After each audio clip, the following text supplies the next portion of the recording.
So we will be close to you to giving you the questions. So you will speak to the people and come out with. So I will be in front of the table or behind you the can table? Here, in front of the table. All right. So I will Okay. introduce you partially in English, partially in Polish. Okay. Then you will start your speech. Yeah. And then we will give you questions with Christian. And it's done. If you would like to have a beer or something, just click. Puścisz Krystianowi do transmisji? Oczywiście. Tak sobie radzi.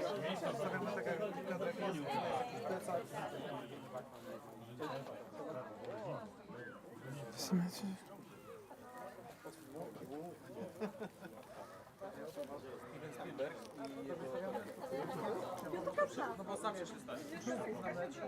Przypominamy o zakazie spożywania alkoholu. I wiesz, oni do Państwa mówię.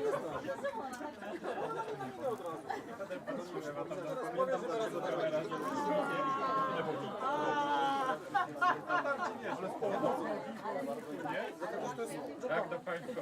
I ona jest, powiem Ci, bardzo intuicyjna, bo tylko niebieskich buter. I goście. Najgorszy co tego internet? Najgorszy co tego dobra, nie wiem, czy brak internetu zakładam, że nie. Okej.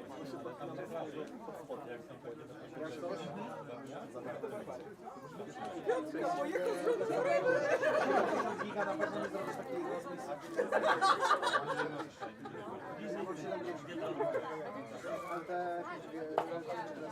Nie, no z jednej strony spoko. Masz zapomniane, ja wiem, 50% szczerze. Ile to posłucha? W razie czego i tak nie będę nagrywał przez. To jest największy problem. To jest największy problem. Fanki, wiesz, jak ja siedziałem pół roku w Szkocji, idziesz sobie do sklepu, bierzesz sobie 4-paczka, bierzesz sobie jakieś żarcie, idziesz do parku, siadasz na weź wypijesz butelkę wina, czy wypijesz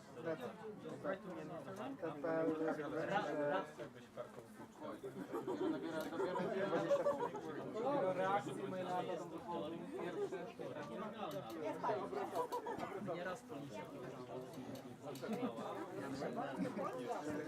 Nie, jak szedłeś na tą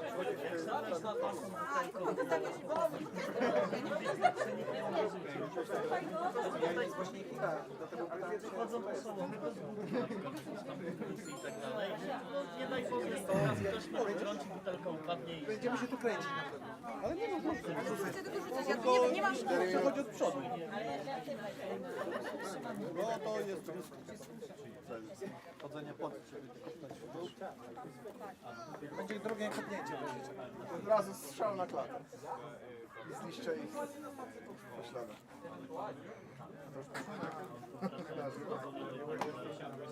Delayem? Zakładam, że to się...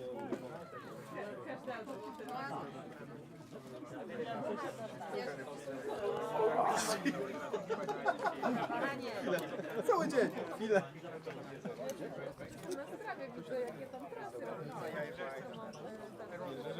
Thank you.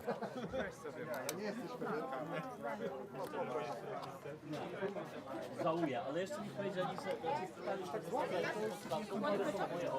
No, thank you. I'll go with the mustard. To ja muszę opuścić sprzęt do domu, przeklikać się. Brakuje tutaj tego Prezes tak zestresowany. Is this yours? No. Whose is it? I don't know. Oh, there's napkins. Napkins here. Can't see it. Can I get a napkin, please? Thank you. Krystian, 2 2 minuty. minutes.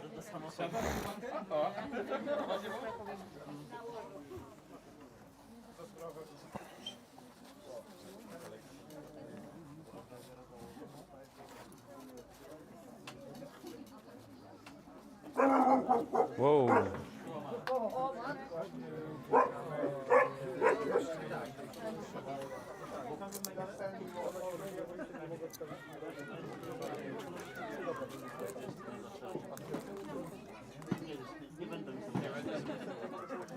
You want some more?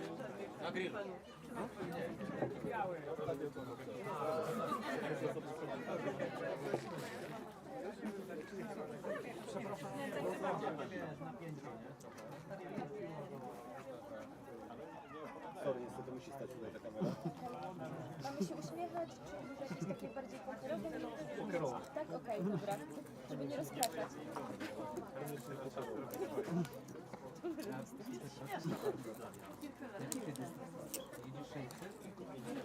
I have no idea why I'm trzymać.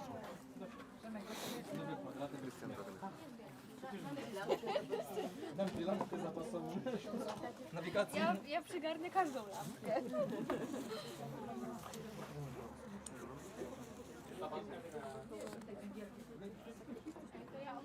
Nawet psa ci pożyczymy. Nie, Max masz koszyk. Ten, koszyk na psa.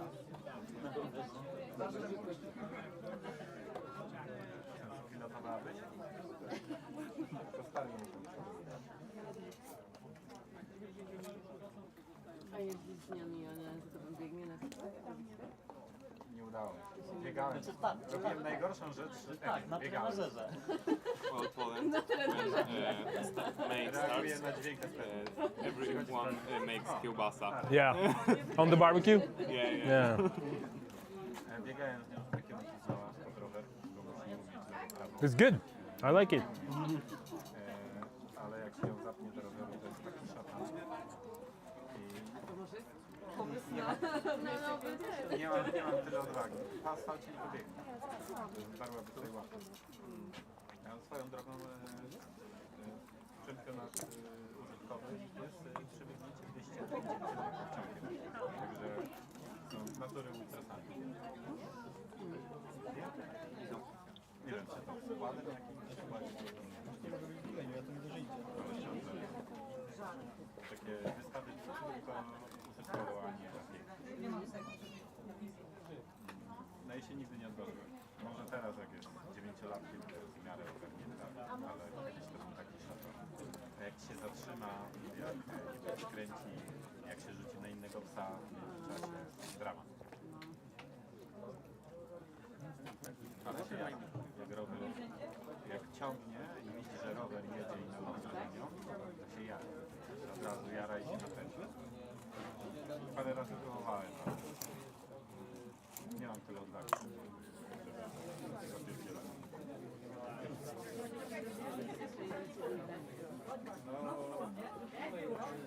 W lesie także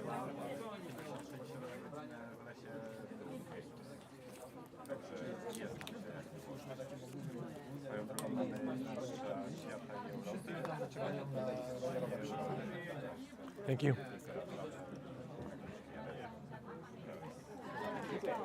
Good sausages, man, or good sausages? Yeah, they're good. I like them. They're a little bit smoky.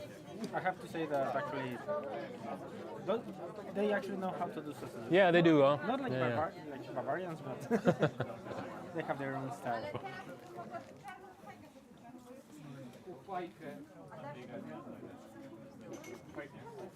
Where I live now, the big thing is duck.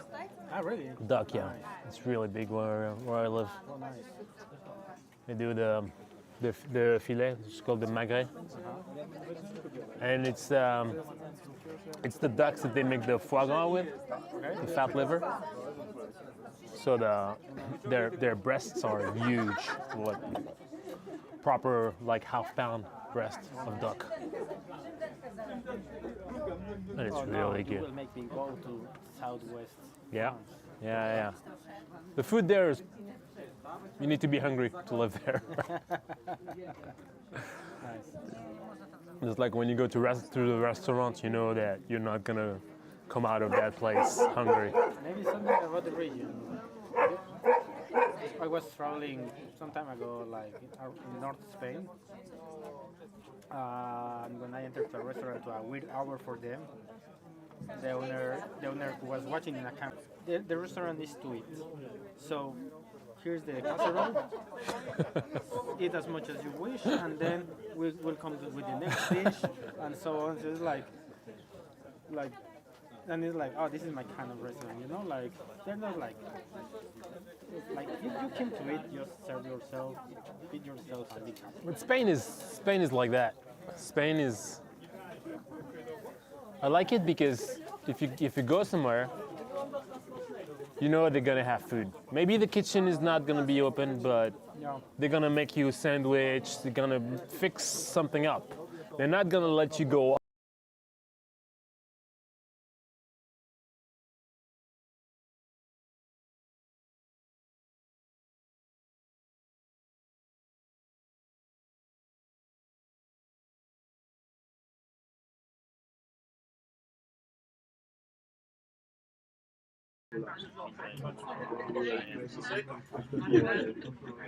Unless you're in Catalonia and it's in nap time, man, like, and you're speaking Spanish, then they're not gonna even open. They're gonna be happy. Yeah. For fun, you can make the first few sentences in French. They will be like, what the fuck? Nie potrzebuję tego teraz.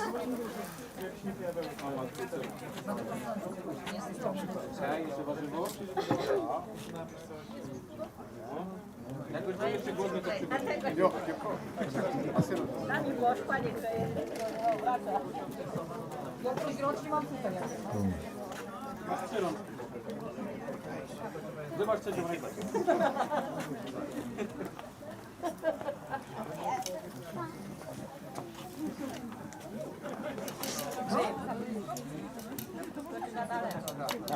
I just realized I'm in the middle of the camera. To się wycydłało. To jest pół centymetra. Centymetr do Bartka. Ale to wtedy trzeba wygenerować nowe miejsce.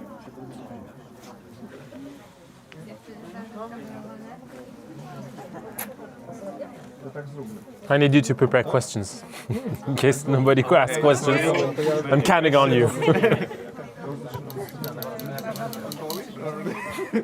Whatever, any question, even like a recipe, whatever. Like, what's your best crepe recipe?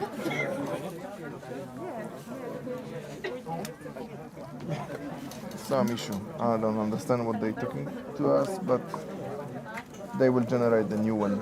Okay. The new sessions. That's what happens sometimes on Ultra as well. On the road. Yeah.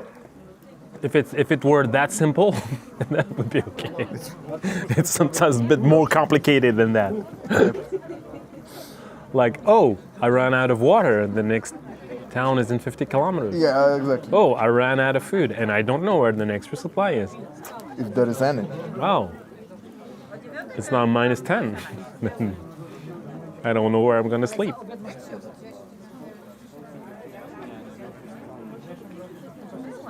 I was surprised that after the Narin to the Tosov there was nothing.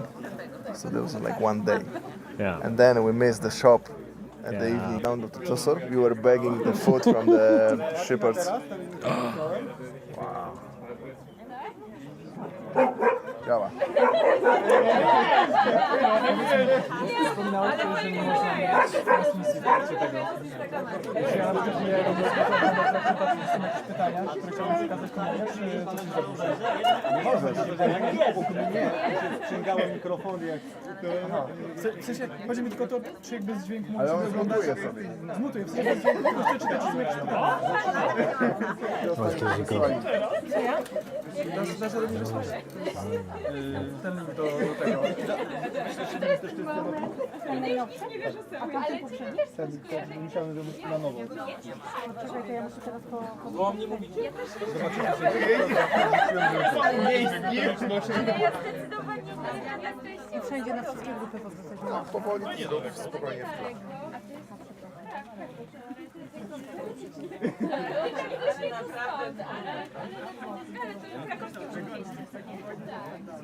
My regularnie bywamy na takich Let's go. They need to go. Yeah? Siła. Temperature is nice Witam here. wszystkich serdecznie na naszym pokazie i na festiwalu, który tworzymy wspólnie od 4 lat. Dzisiaj naszym gościem będzie Sofian Sekli. Ja nazywam się Marcin Grodziński, jestem twórcą maratonu Lajkonie, a także Ultra Adventure.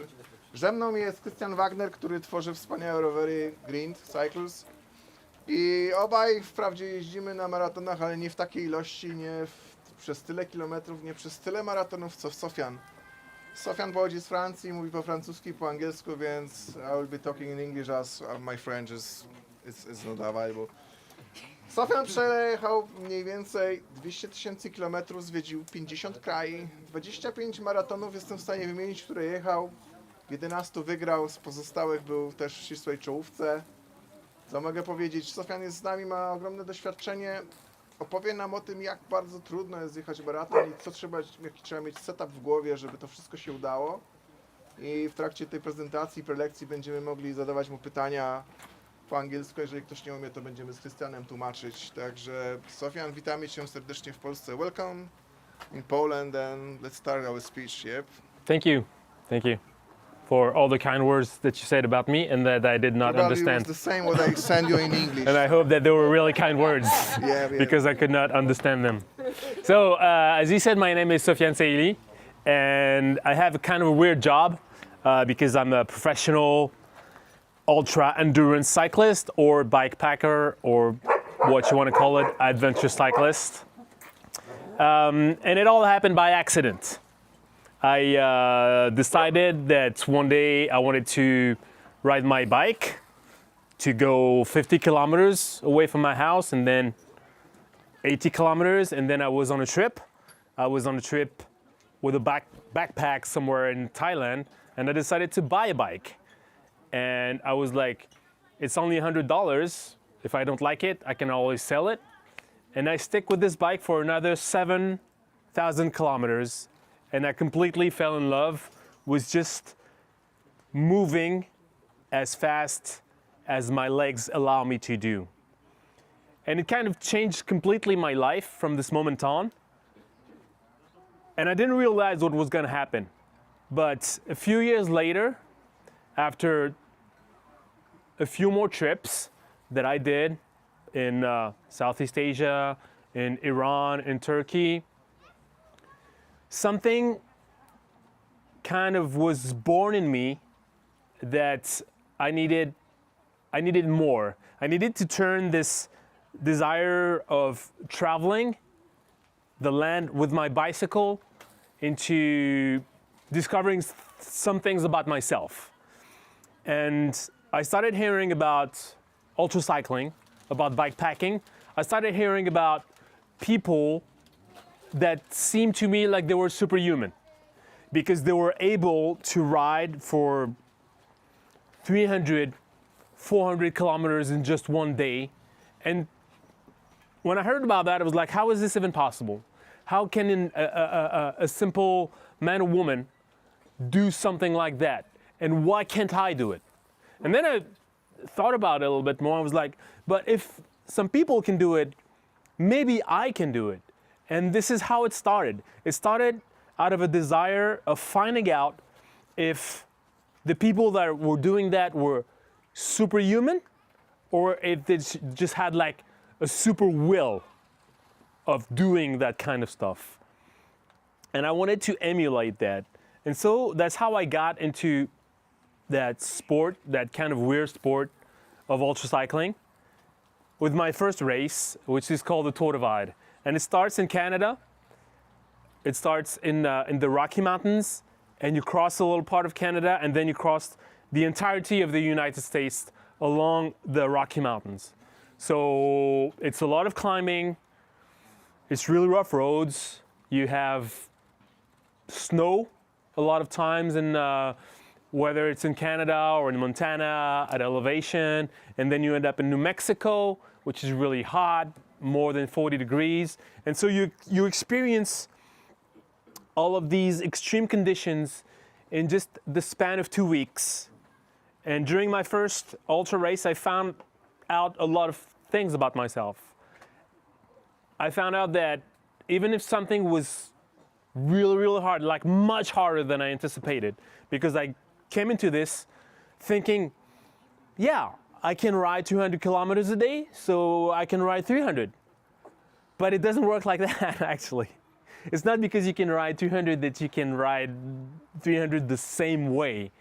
And I found that even though I suffered a lot, it was worth it.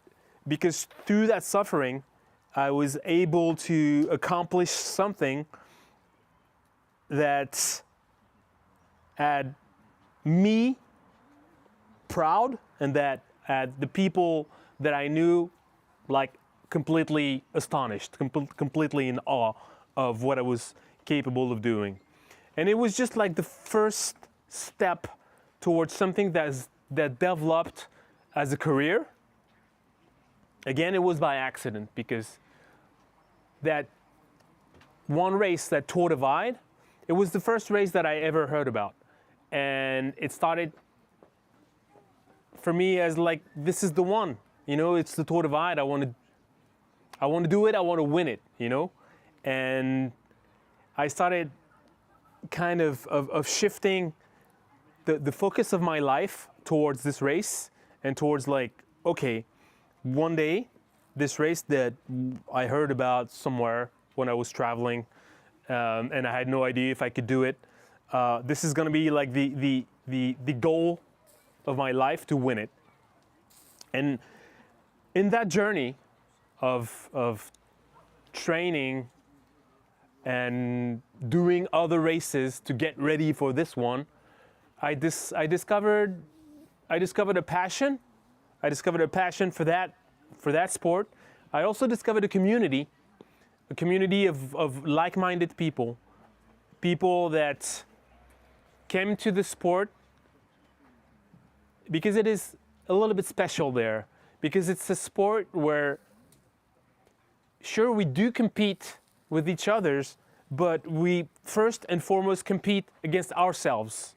And this is also one of the reasons why I fell in love with this sport, is that in a lot of other parts of cycling, we don't really share that kind of camaraderie that we do in ultra cycling, where the fact that we suffer so much when we're out there on these roads, we do develop a bond, like we become brothers. Because even if I'm riding with some guy and he wants to be first and I want to be first, we know that it's not going to happen like now. It's going to happen maybe in 5 days, maybe in 10 days. But now what's going to happen is like, we just need to make it through the day. And we know that we're both suffering the same way. And so we go through that suffering, and that suffering brings us closer. And we share some stuff. And in the end, you know what? The fact that this guy here wants to be first and that I want to be first, it's gonna push me even more. It's gonna bring the best out of me. And these ingredients, the fact that, you know, I met these people, I met this community, and I discovered so much about what you can do, what you can achieve when you have the right mindset. I started, you know, doing more and more races, and it turns out I was good at them. It turns out that since I was good at them, I did more, and people started following me, and brands started being interested in what I was doing and what I was trying to share with the people that were following me. And it kind of became a job. And I was the first to be surprised, because at first I was like anyone else in that amateur sport, is that you buy your own gear, you buy your plane ticket, you buy your bike, and you go out there and you spend, if you go, say, to race the Tour Divide, you spend thousands of dollars to at the end win absolutely nothing, because there's no prize money in the sport. And then I was like everyone else. I was putting my own money into this, and then I started actually having sponsors that were interested in what I was doing, and that allowed me to actually build a career, but also build like my own community of followers and share with these adventures with them. And ultimately, after much trouble due to COVID mostly, I was able to go back to that Tour Divide in 2022, so 6 years after my first attempt, and I was able to win it. And I was able to, and in the meantime, like, things happened so weirdly for me that I got caught up in that whole becoming a professional bike packer that I wanted, and I immediately went on to think about the next race, because I kind of had forgotten that the Tour Divide was kind of the big goal of my life, and now my life was something completely different. It was about, being the best ultra racer or stuff like that. So I went on, won more races, and in a way,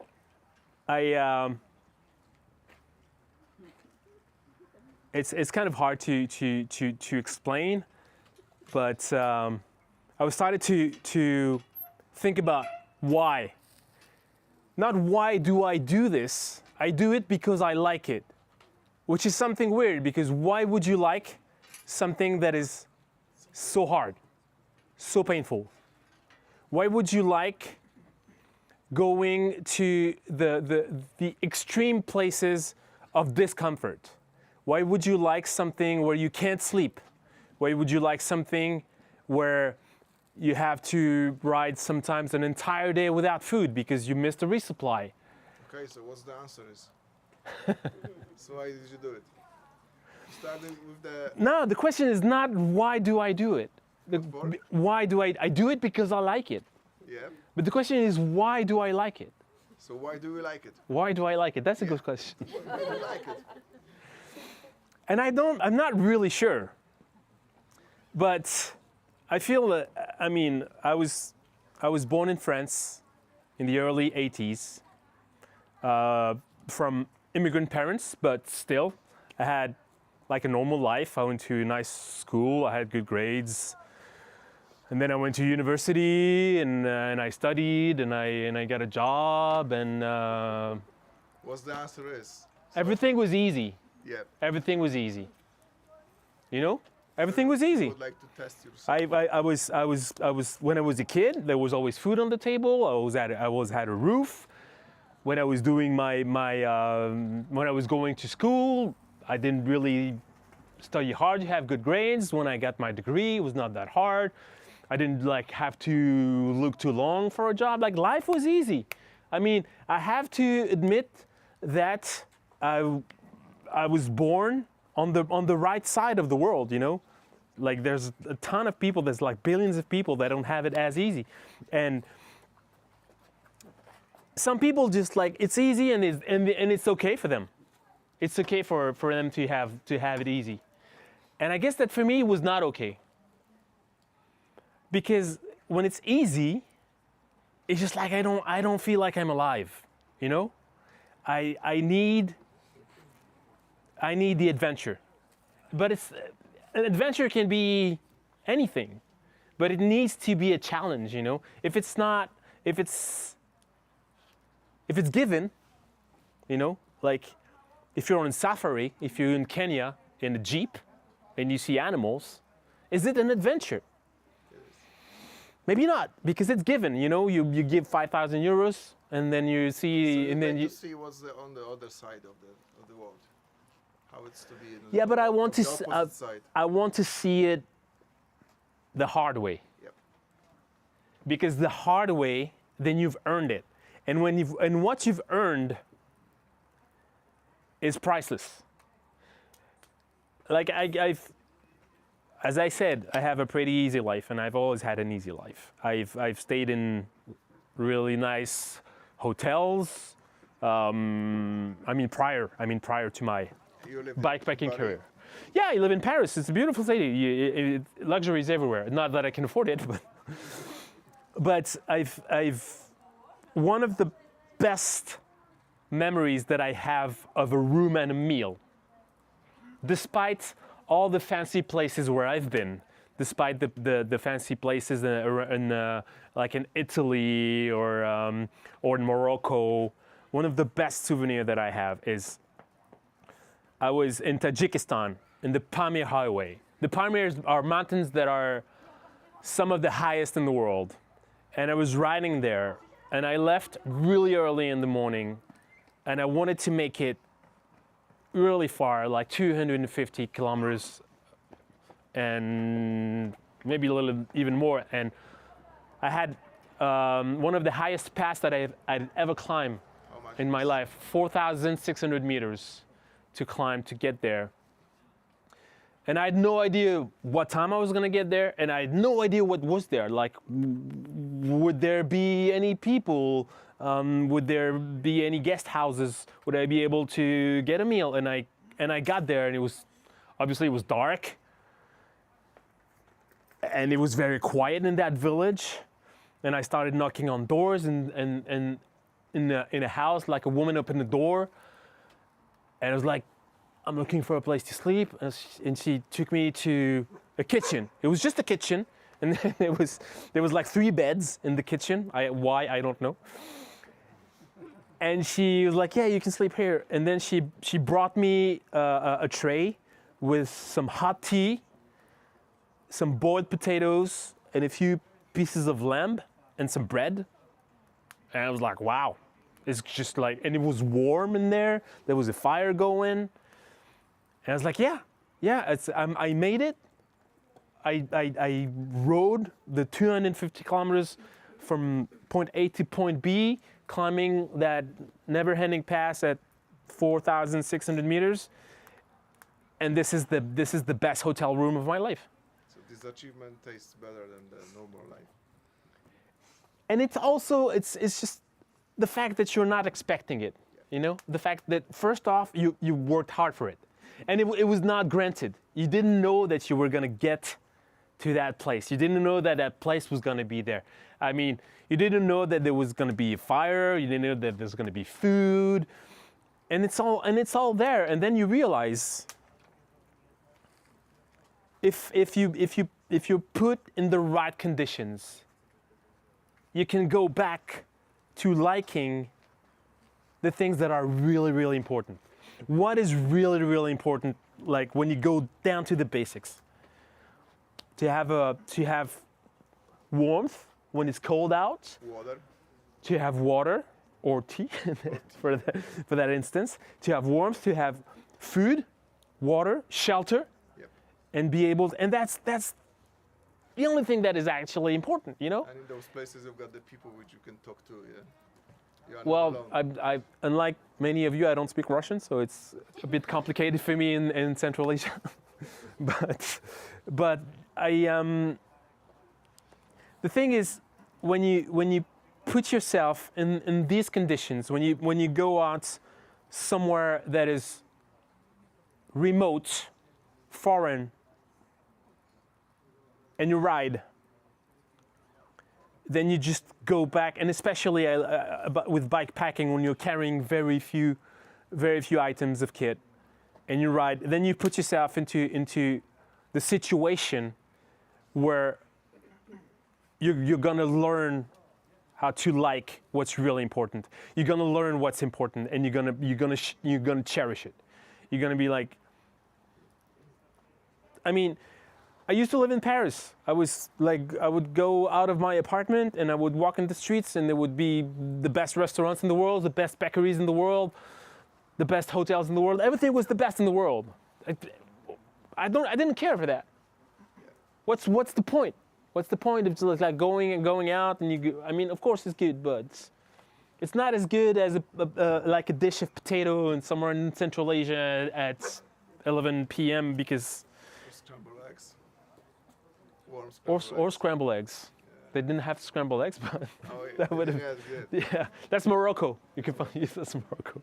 Maybe one question, because you mentioned that you do this full time right now. I do this full time, yes. This is your job. This is your way to make a Daily living. job. Yeah, daily job. Yeah. Definitely an interesting one. But you also mentioned that it is a lot of suffering, a lot of like during those races. These are pretty extreme. And like for example, Marcin and I, we both raced some of the stuff that you did. Marcin and Piotr raced the Silk Road mountain race. I raced the Atlas. And we as amateurs, as beginners of like such trips, these are the events that destroy us. Like it's something that we recover for weeks later. When you do this often, when you do this like on daily basis, like you repeat those in like every month, every couple of weeks, do this like affect your body? Or is it something that you get used to? Like that it doesn't like affect you as much when you do this so often? It varies from people to people. Some people are like me. I'm able to race big events like 4 or 5 times a year. Other people that I know, they can maybe do like 2 of them, especially like the really big and hard ones. But I'm lucky that I do have an ability of recovering pretty fast. Like I was able to in 2022 to do Tour Divide, and then at 40 days of recovery, and then do Silk Road. It was not ideal. I was not like 100% when I did Silk Road, but I was still able to win. There's a lot of It's okay. It's okay. But no, for me, it's also the way that I race is since I race with very little stop, but not necessarily pushing really hard. It's also easier to recover from that kind of effort. It would be harder to recover from an effort that would be about pushing hard all the time. And you mentioned to me that you've been twice in Tour Divide and you've been 3 times on Silk Road mountain race. And the question is, why did you do it again and again, the same track? So there's 2 different reasons. Tour Divide, I really wanted to win it. It was because that's how it all started. Yeah. That's how it all started. I was somewhere in Cambodia. It was my first ever bike tour. I picked up a book. In the book, I read about the Great Divide, and I was like, one day I will ride this track. It's just a trip. It's just a bike touring trip that anyone can take. It's called the Great Divide. And in 2014, so a few years after that, I tour that Great Divide, and then I hear about the race. And when that happens, it's about, I don't know, day 2 or 3, and I'm having the worst time actually touring this track because it's much harder than anything I did before. And as I kept touring the Great Divide, I got better at it, and I started understanding what it was demanding, and I started understanding how people could actually race that. And there's something, I mean, you don't really become a champion if you don't have pride. Yeah. You need to have pride if you want to become a champion. I'm not saying that this is necessarily a good thing, but this is how it happens, and this is, Good to possess. I am a quite prideful person. And I was like, okay, if people can do it, then I can do it. And this is at that time that I decided I was riding the Great Divide, and I decided I'm gonna race and win the Tour Divide. I was like, this idea was in my head, and it took me from this moment on to the moment that I won the Tour Divide. It took me 8 years. But I never let go of that promise that I made to myself. And this is why I kept going back to the Tour Divide. And then Silk Road is completely different. Silk Road is just like, I love it. Why? It's the most beautiful country I've ever seen. Okay. It's just crazy. It's just, the landscape is I don't know. It's what you can see in Europe, on Africa.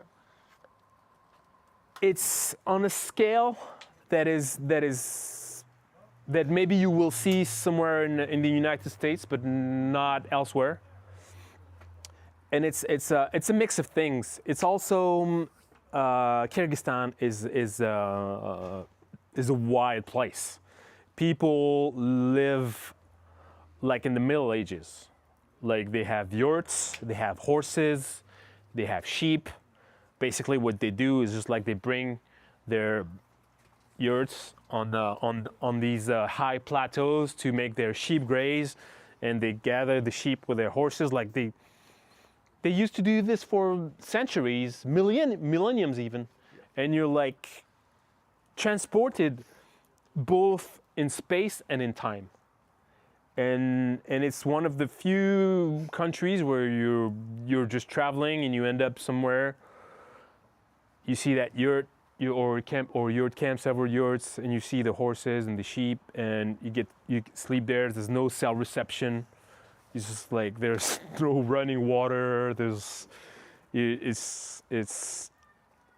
one of the few places where you can actually experience both the beauty of a country and also just living in the simplest way, and seeing people live like people were living people were living this way 100 years ago, 200 years ago, 300 years ago almost. But 3 times, why? Because first time you told me about the views and the first time times. I did it and I won, but I wasn't really happy with the way that I won, because I thought that I could have done better. Okay. So it was a win, but it was not. I was not really proud of this win. So I was like, okay, I'm gonna go back and I'm gonna do things better. Okay. So I went back. You've been sick. And I got sick. I got sick at the start. I still managed to win. But then I was like, okay, I did it twice. The first time I had mechanicals. The second time I was sick. So I want to do it the third time and then clean, you know? I want to do it like no problems, just everything goes well, and I have a good time and I win. And so that was the third time. And the third time, I start. After 20 minutes, I take my phone to put it in airplane mode, and as I go to put it back in my pocket, it just drops on the floor, and a few people ride on it, and then here I am. Looks like 20 minutes in, no phone. And then after 1 hour, I'm like in the aero bars, in a peloton, and like big pothole, I don't see it. Go straight in it, and I end up crashing at probably 35 kilometers per hour. I'm on the floor, all cut up and bloody, and I get a headache, and I'm dizzy, and I'm like, I can't really have it good here.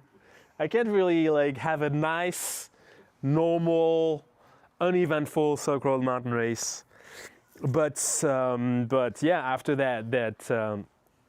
that crash, I broke my derailleur hanger, so I had another one, fixed the derailleur hanger, and I decided, okay, I don't know if I can keep going, but I'll keep going. Well, yeah, I'll ride without a phone and maybe with a concussion, and we'll see. And yeah, I won again.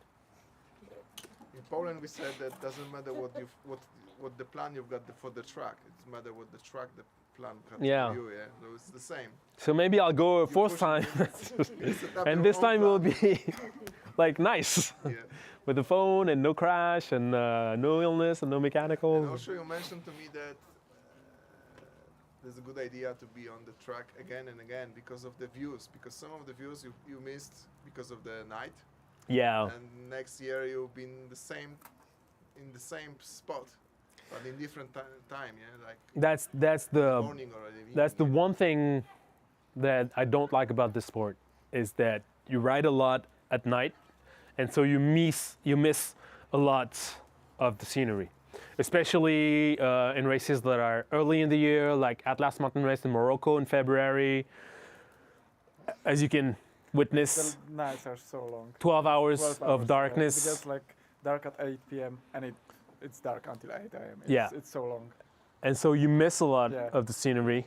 Actually, I looked at some footage from like fellow YouTubers and stuff, and I was riding the same route but like different Yeah. sleeping schedule and stuff, and I was like looking at the footage and I couldn't recognize the stuff I was riding, and I was Yeah. like, Where was it? sometimes even like scared, like what was I riding during the night, like those all of those like huge cliffs and stuff. Yeah, so that's true. When I said, well, That's one thing that is not very pleasant about bikepacking, like competitive bikepacking. And especially for me, because early in my career, the way that I was able to win a lot of races is by not sleeping. And by not sleeping, I mean I was able to ride for like 4 days with 2 hours of sleep. And Total or daily? total, 2 hours for 4 days. like 96 hours, 2 hours of sleep. Okay. it's crazy. So it means like first night, no sleep, second night, no sleep, third night, 1 hour, fourth night, 1 hour. And is it something like you can train with Yeah. time and experience? Yeah, you can train that. Okay. Yeah, of course. So it gets better. Like if you It don't. does, yeah. How at do you, first- how do you train that? Like it's By not sleeping. but like do you do this like in your daily life, or is it just something that you do during the events? Plays a lot of in poker, so I will tell you my secret. So my father was a florist. Okay. He was working on the market, and every Sunday he would wake up at 6 a.m. to work on the market. But there were a lot of clients, so he needed some help, and he had some help at home, his son. So every Sunday he would wake me up at 6 a.m. because I had to go work on the market. See, I said that I had an easy life. It was kind of easy, but it was not like always easy. But I mean, from waking up at 6 a.m. to not sleeping for 4 days, it's a lot. Well, I was a teenager. I was 18. somehow you have to start it. Yeah, probably. I was 18, so on Saturday nights I was not staying home watching TV. I was going out with friends, and we were having a few drinks. And sometimes instead of going home at midnight, I would come home at 4 a.m. So that's 2 hours of sleep. You sleep 2 hours and then you work your shift on the market for 6 or 7 hours. And reminds you of flowers. I like flowers, yeah. In a Kyrgyzstan where there's no flowers. I have very little flowers in Kyrgyzstan, yeah. So the perfect training is going out with friends, not training, just not sleeping. The perfect training, party. You go party hard and then you go to work. Exactly. And you do that. And then you're like, all right, no. This is how it starts. Okay, does anything scares you on the races? Did you Cars. have any fear? Honestly, the only thing that really scares me is cars. Cars. And this is why I mostly race off-road, because off-road there's not as many cars. Okay. But being scared, Yaks, grizzlies, no. grizzlies, not really. Bears, not really. Dogs, a little bit. I was not really scared of dogs, and then I got bit by a dog in Greece, like really badly, and they almost killed me. Well, they didn't like almost kill me, but they seemed like they were about to kill me. There was a pack of sheepdog. But no, it's not. I'm not really afraid when I'm racing. Being alone? Oh no, this is why I do it. I love being alone. No. Honestly, this is why I go to Kyrgyzstan, because in Kyrgyzstan I know that I'm really alone. There's nobody there. No. This is why I love Kyrgyzstan, because like it's beautiful and you're alone, like completely. No, I mean again, I was born in Paris and I grew up in Paris and I spent 40 years of my life there, and you can't be alone there. It's impossible. It's impossible to be alone. So whenever I go out on my bike, the thing that I want the most is being alone. I'm never afraid of being alone. This is what we are looking for. Yeah, this is exactly what This is I'm drives you seeking. to go for far and far. This is why I'm attracted to the races that happen in countries where very few people live. Like I went to South Africa, Namibia.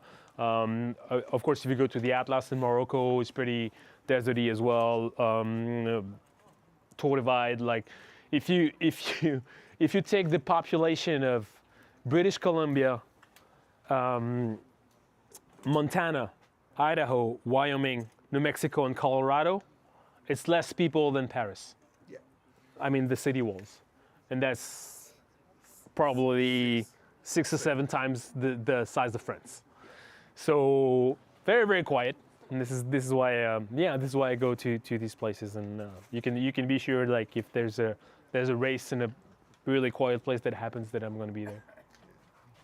Maybe a small off topic, because like those events, they involve a lot of planning and like also planning of gear, your bike and stuff. And do you, like, for example, when I was planning my rig for the Atlas race, I was planning it for months. Like it was like experimenting with stuff and like checking new things and like finding the best solution. Are you also this way, that you like to experiment with gear, or you have something that you have like really that you are like really used to? Something that works for you and you stick to it, or do you like to like experiment with new gear and stuff? So I would say that in a way, I'm the exact opposite, in that I don't like to think about that stuff really far ahead, and I don't like to obsess about that stuff. But I like to experiment. But like if I have the idea, like going to the Atlas with a gravel bike this year. Gravel bike with a suspension. Yeah, I mean, I had the opportunity to get that suspension fork with 40 millimeters of travel. I was like, yeah, I'll try that out. And I tried it in a previous race, and then I liked it, so I decided to go with that again. But I'm not very into planning. Okay. I'm not very interested in all the pre-race stuff, you know. I'm not into research. I don't research the races much. I don't study the course much. You're not the detailist. No, not really. You know, because that's not the way that I travel. That's not the way that and this is not why I traveled also. When all that stuff started, it was because I wanted to discover stuff on a bike. I wanted to discover. Normal, like that when you are overthinker, that you are staying in the same position, not moving forward. Yeah, in the ultra races and in the life, you have to move forward. You have to. So this you is the don't only thing that you can need do. to plan as much as you would like to. I think you can plan, but if you know everything that you're gonna encounter, it's not as nice, because you don't have that element of surprise. Yep. You know. I agree. And I think that's why I don't necessarily like to plan, because I like the surprise. And also, I mean, I don't do races because I like to plan. I do races because I like to ride my bike. And that's the thing that I focus on, riding my bike. And maybe I would be like a better rider if I planned Stop more. lying. But I don't like to do it. So. Ktoś ma jakieś pytanie do Sofiana? Śmiało.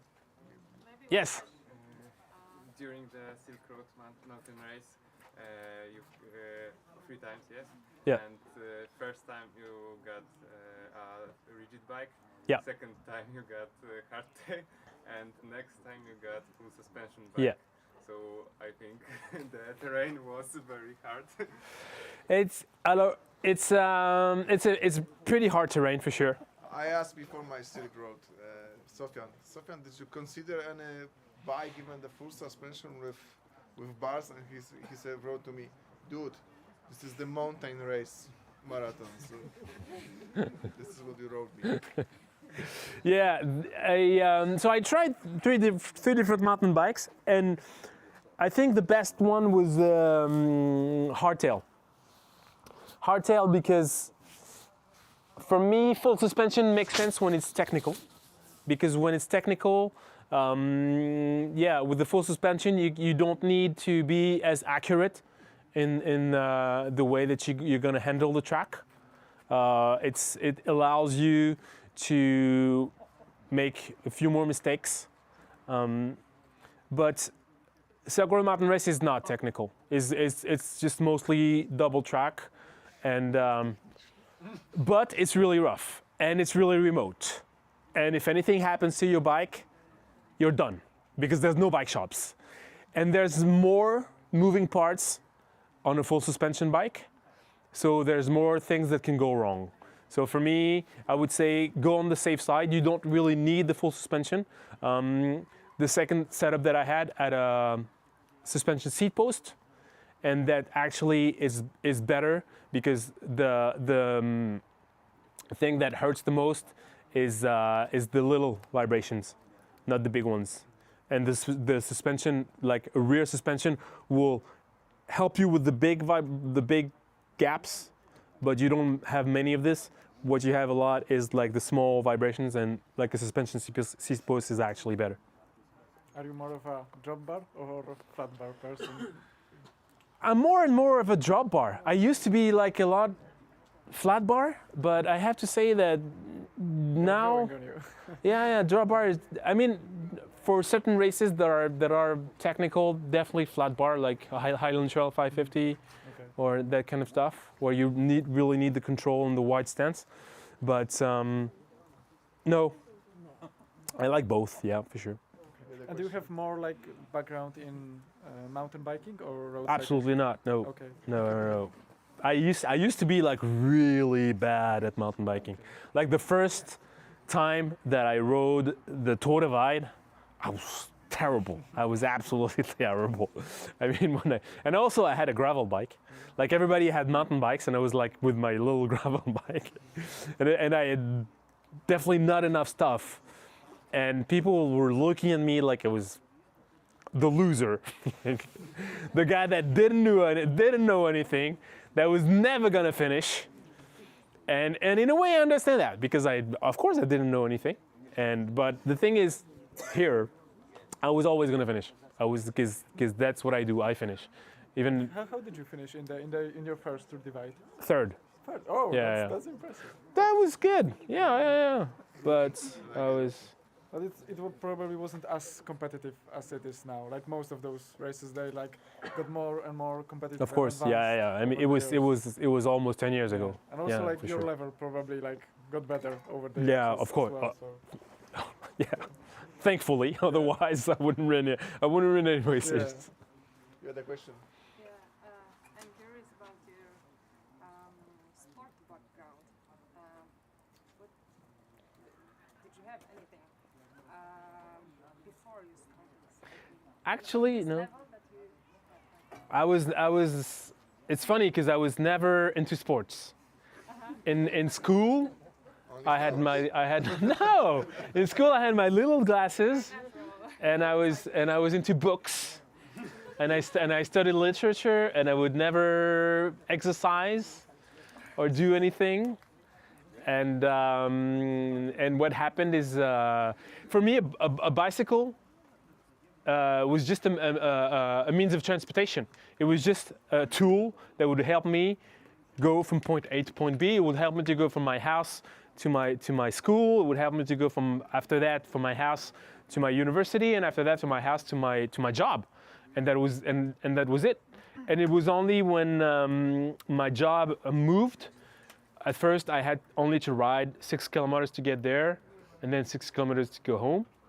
And then it moved on the other side of Paris, and then I had to ride 16 kilometers. And then I was like, I started to get fit, and I started to like it, and I was like, oh yeah, cycling, that's nice. But I was never into sports. I mean, when I was in high school, or I was the worst. I was like a nerd, you know. When I was a nerd. So how it happened? You started from scratch and you are here. Yeah, I mean that's what's nice with cycling, because cycling you don't really need to learn it from a young age. Like swimming, if you start swimming at 20, it's over. You're never gonna be a good swimmer. You need to start when you're like this tall. Yeah, dancing, like ballet dancing, it's the same. But things like trail running, or things that don't really need you to have some really good technique, then you can start at any age and be good at it. That's true. Yeah, that's why I'm saying it. Does anybody has a question to Sofian? Will you sing for us something, or are you doing that just during races? Do you have any requests? No, but is it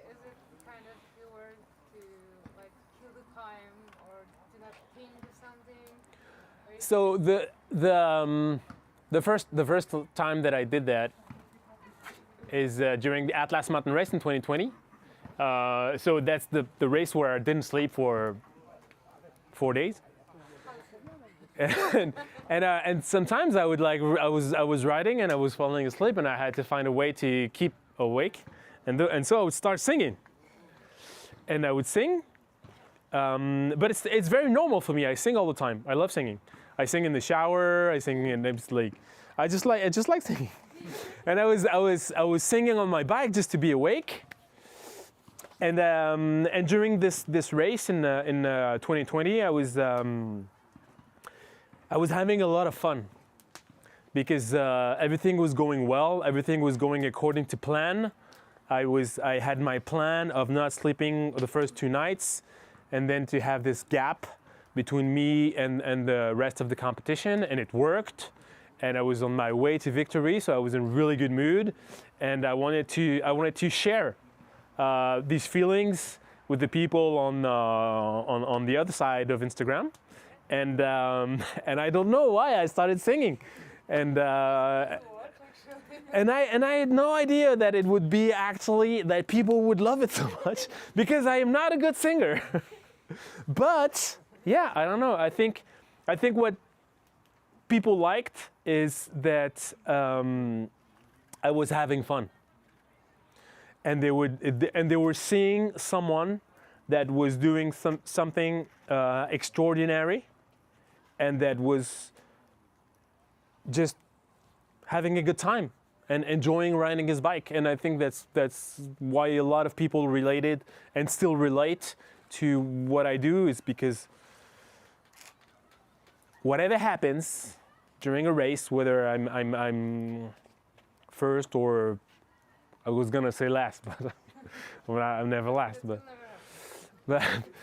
But I do it because I like it. I do it because I like riding my bike, because riding my bike brings me joy, and I think a lot of people, not many people can relate to what it's like to ride for 48 hours or 72 hours without sleep, and to like suffer, like have saddle sores where you can barely sit on your saddle. Not a lot of people know what it feels like, but most people know what it feels like to be out on a ride and just enjoy it and smile and maybe sing and just like be happy.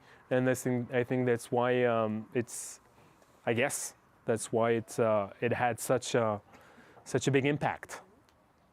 For the people who afraid to start riding a lot or start riding a marathon, long distance marathon, what's the one advice would you give to them?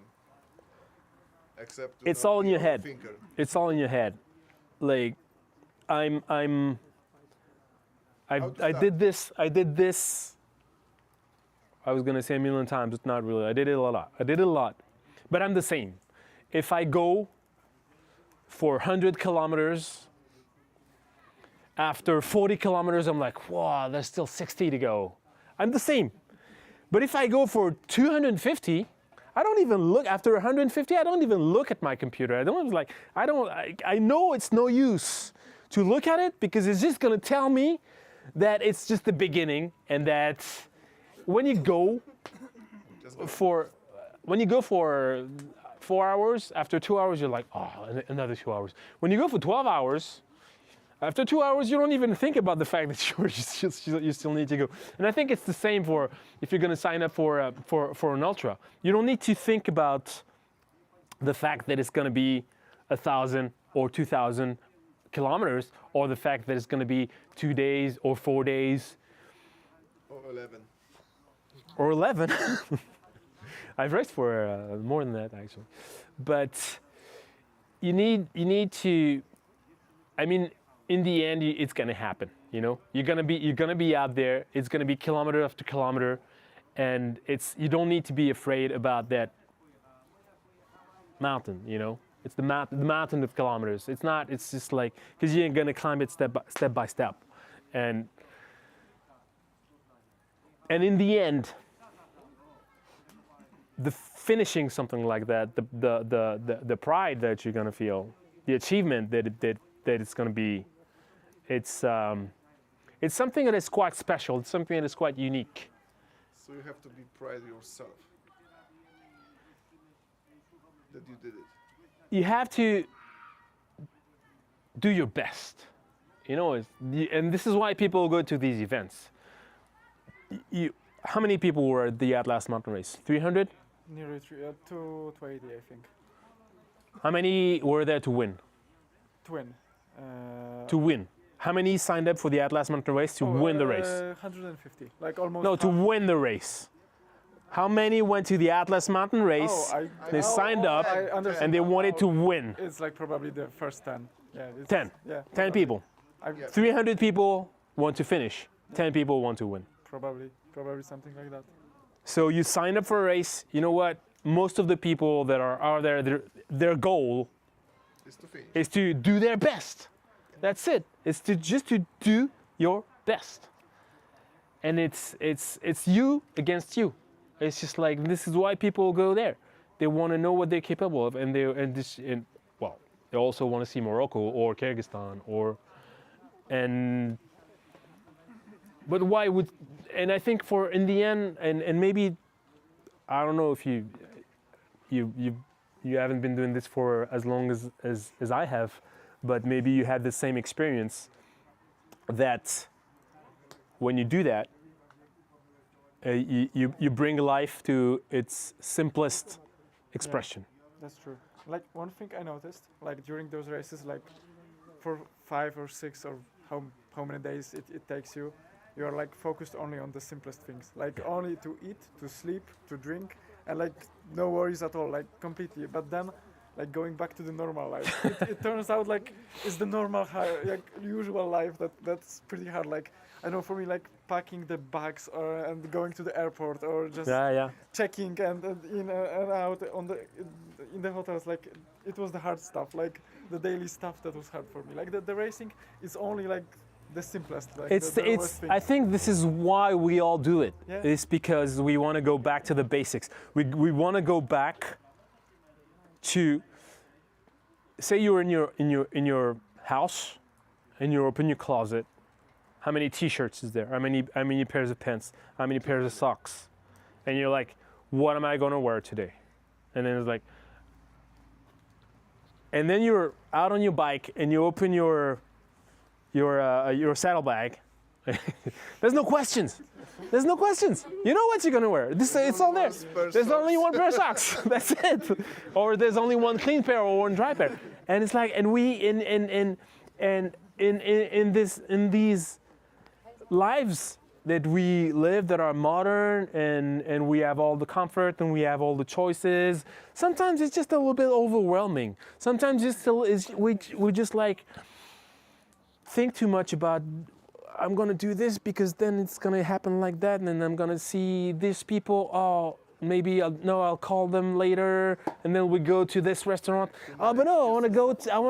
Wait, we said we were gonna try this other place, but maybe we should have drinks there before. It's like, no, it's like you're on your bike. What are you gonna eat? What is there? You know, there's no questions. It's like you're gonna sit somewhere. And some guy in Morocco is gonna come up and is gonna be like, what do you have to eat? Eggs, all right, eggs and bread, that's it. And that's it. And it's just like, and it's perfect. And I think this is why we do it, and I think this is why we love it. And I think this is by going to these races that you manage to take this very complex lives that we live, and you bring them back to the basics, to the bare minimum, and you recenter on yourself, and you relearn what is really important. Yeah. And you saw me today arriving with my bike, and I have like my seat pack is like this big, and then I have like, and you were like, this is all you're carrying. Yeah. And I was like, that was my question. This is all I'm carrying. And you said, yeah, dude, this is only 3 days. Yeah. And I'm like, yeah. Do you also apply it to like your daily life, like this minimalistic sort of way of life? Like, I wish. I wish. But no. No.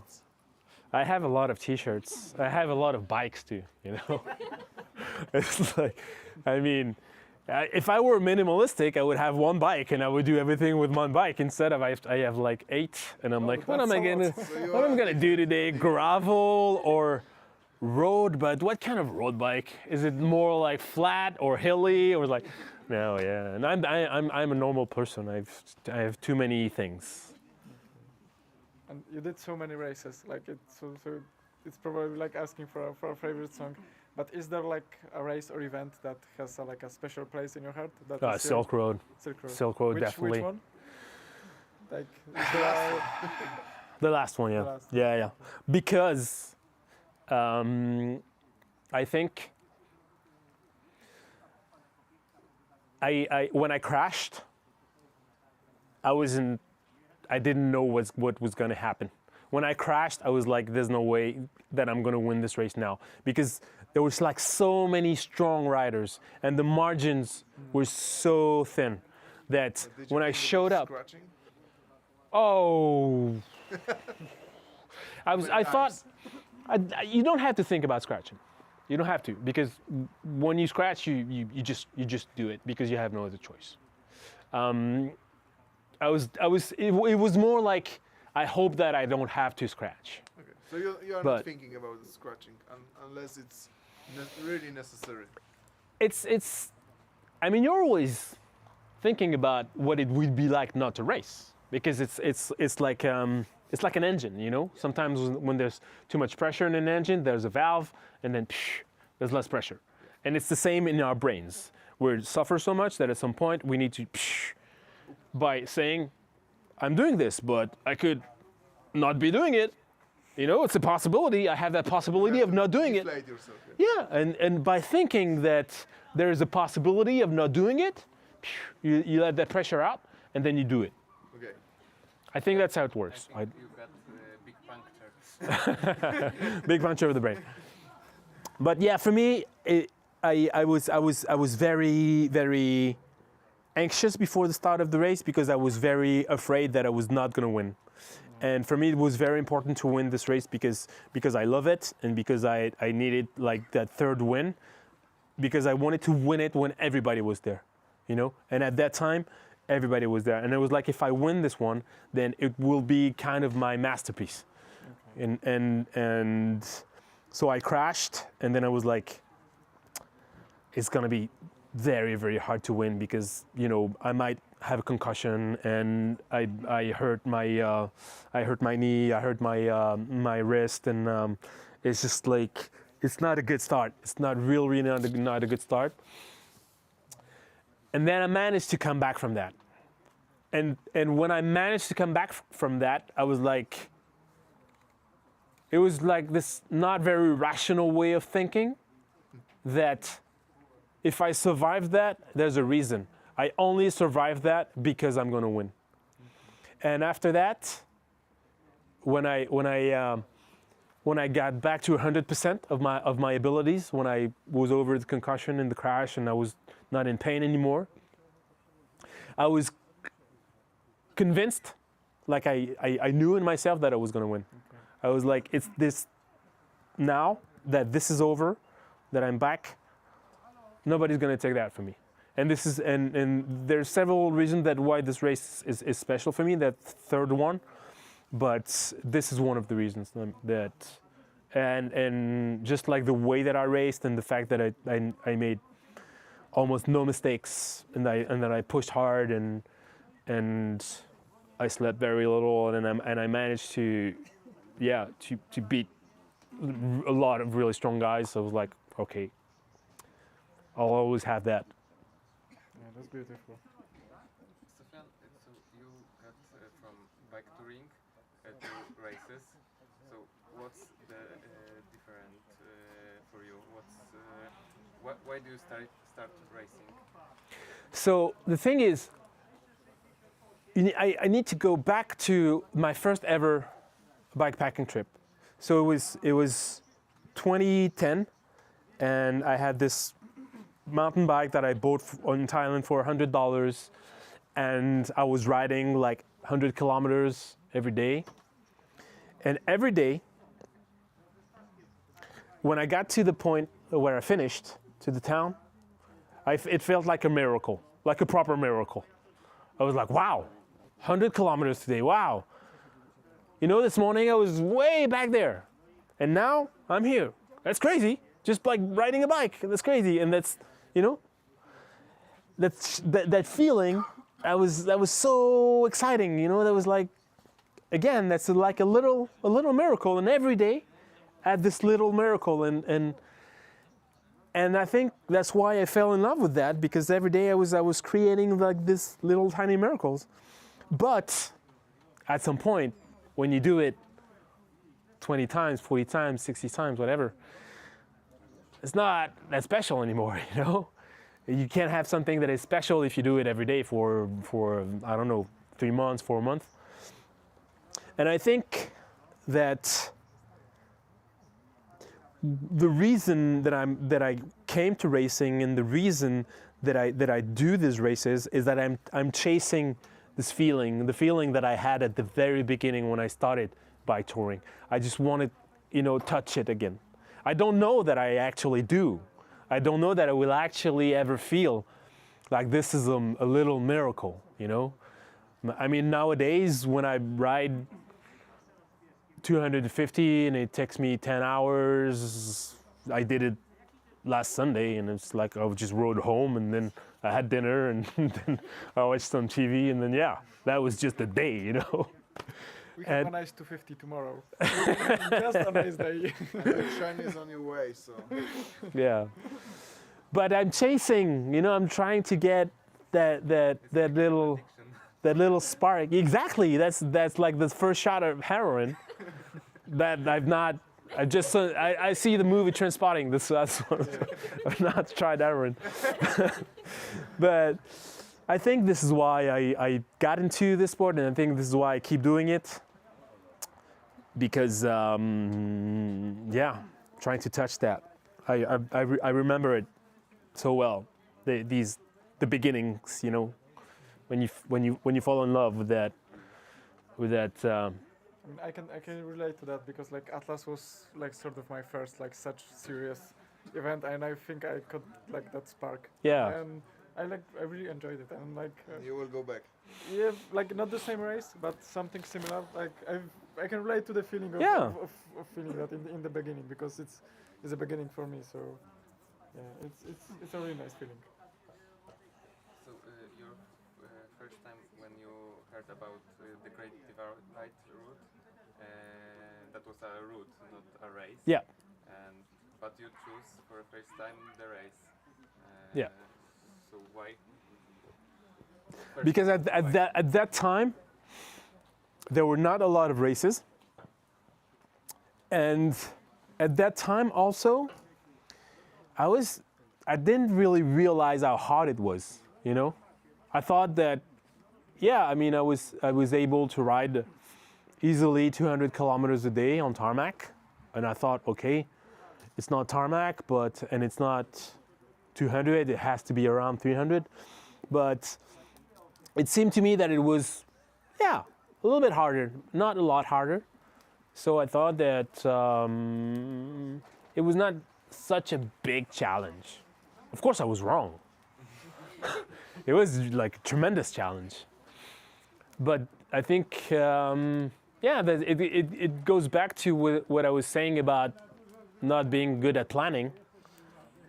And this is also, but it's great, because then you end up in adventures that if you're realistic about what things are and about what you're capable of, maybe you don't do things the way that I did it, but then it's not as fun. And also at that time there were very few races.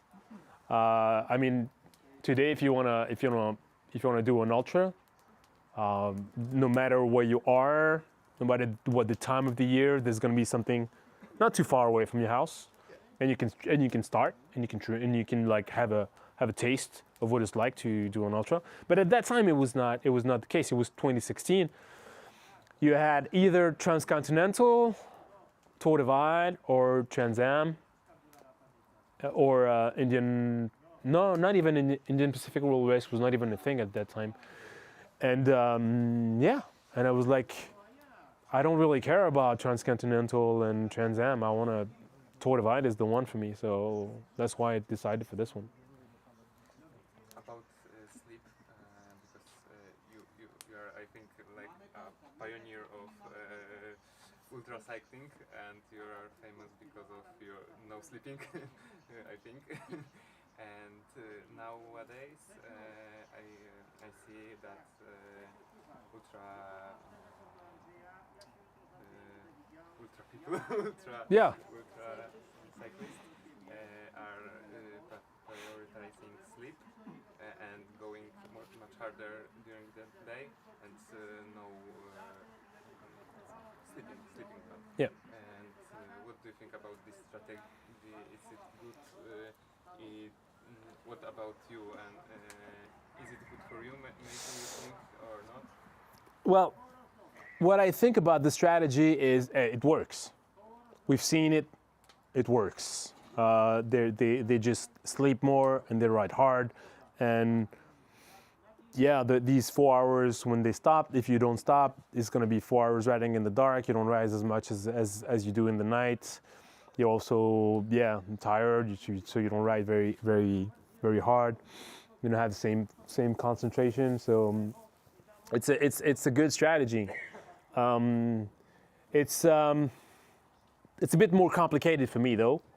The reason why I also came up with the no sleep strategy is that it's very hard for me to sleep during these races because of the adrenaline, because of the fact that whenever I'm outside, I don't really get good sleep. Sleep is something that is very complicated for me, and it just suited me. For me, it was almost easier to not sleep because also one of the problems that I have is if I go into my sleeping bag, then getting out of it is the worst. And sometimes I lose a lot of time because I'm in that sleeping bag and I hit the snooze button and I'm like, just 10 more minutes, just 10 more minutes. And the reason being that I've been in the sleeping bag for 2 hours, but I got shit sleep, and I'm like, I need more. And this is why I came up with that strategy, because it's just, for me, it was, I didn't have that really terrible moment when it's cold out and you're warm in the sleeping bag and you're like, oh, you need to get out, which I hate. I mean, everybody hates it, but it's just normal. And any tips of keeping yourself awake during like the third or fourth? Singing. I was listening to a podcast about a French woman that was flying planes early in the 20th century, like in the 1920s. And she went for a record, the record of the longest flight, the longest time spent in the air. She wasn't going anywhere. She was like, she took off from the airfield, and then she just circled, and the record was around 36 hours. Okay. So she had to stay awake, like flying in circles for 36 hours, and she had to find ways to stay awake. One of the ways that she found is like she had a bottle of perfume, and when she was falling asleep, she would take the bottle of perfume and she would like spray her in the eyes. She would spray her own eyes with perfume. So maybe you can try that. Because she beat the record. I get some pepper spray. Maybe that's a good idea. Yeah. You do Tour Divide. You have it for the bears and you have it for yourself. Yeah. But like for me, at some point, like, because I had the same problem during the Atlas, that I like in the the first night, obviously you don't sleep, but the second and third night, like I wanted to sleep, like 3 to 4 hours, just have like the same amount of sleep every day. But it was like during the night because of the nerves and I just couldn't sleep. Like it was for me, like I was getting into my sleeping pad and I was laying like for half an hour, and I just couldn't sleep. So it's the worst, yeah. Yeah, but then on the third night, like it just all came. So. Like, and I couldn't just stop this. Like, I was doing like some like adrenaline, like it's horrible. Like my heartbeat was going up, but I was still sleeping. Like I was at 140 and I was like falling asleep. So, like, it's really hard. Like, I'm super impressed by it. No, to give a better answer, what I found during these races is, at some point, if you really can't stay awake, just sleep. That's what I do now. Like if I feel that I cannot stay awake, I stop, I lay down, I sleep for as much as I need to, which is usually around 15 minutes. I wake up, and then I get going. Yeah, I did the same on the last night, but Yeah. I slept for 7 hours. I think I needed a bit more. An alarm. You put an alarm. Yeah. I don't need an alarm anymore, but you put an alarm. Yeah. And yeah, 15 minutes. And because if you feel sleepy, that's because you need to sleep. And of course you can fight it, but then it will come back, and then it will come back, and then and you're just gonna be.